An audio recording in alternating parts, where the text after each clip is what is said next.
Alang sa ato ang praise and worship team, ako kiniihatag sa SWAT praise team. Yes, mga kausap, may buntag sa tanan! May buntag sa tanan! God is good! And all the time, ato sa palakpakan atong buhay ng Diyos, tungkol siyang pag-amay sa itong kinabuhi, yatagan niyang another opportunity nga magkahiusa sa pagdaig sa itong buhay ng Diyos. This is not just a celebration of the 50th anniversary of Sayaban Church of Christ, but this is a celebration of the strong foundation sa mga katawhan nga anaa diri sa Sayaban Church of Christ. And we are so happy nga nakauban mo namo karon.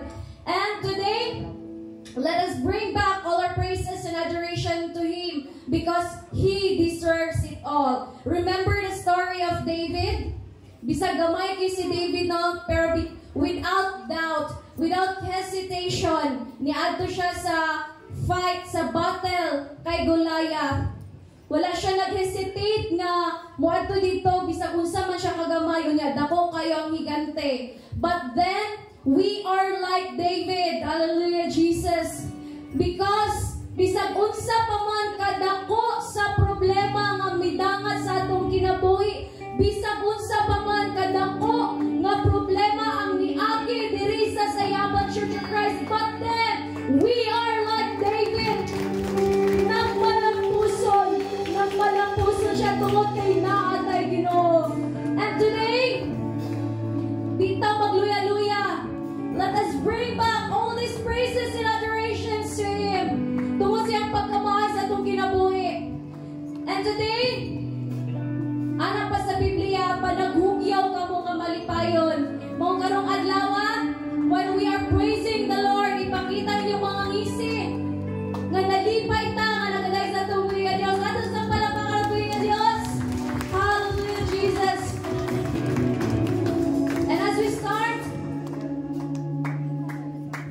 atong gamito ng atong kamot o tiil sa pagbayaw, sa pagpakpak sa atong buhay nga Diyos. Atong awiton, dilaang, kay nagadilaang, pang atong kalipay,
At ang una-unaan pagkami sa tungkol na Diyos sa ating kinabuhi.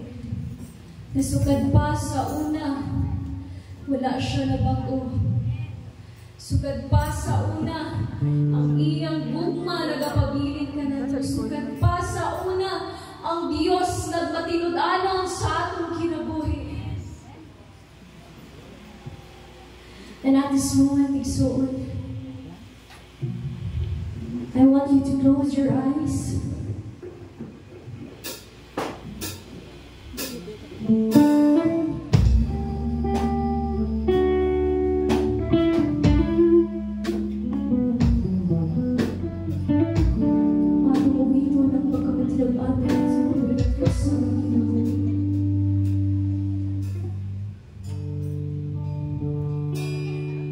Suka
Let's give a moment of thanksgiving to our Lord Jesus Christ. Ato siyang pasalamatan.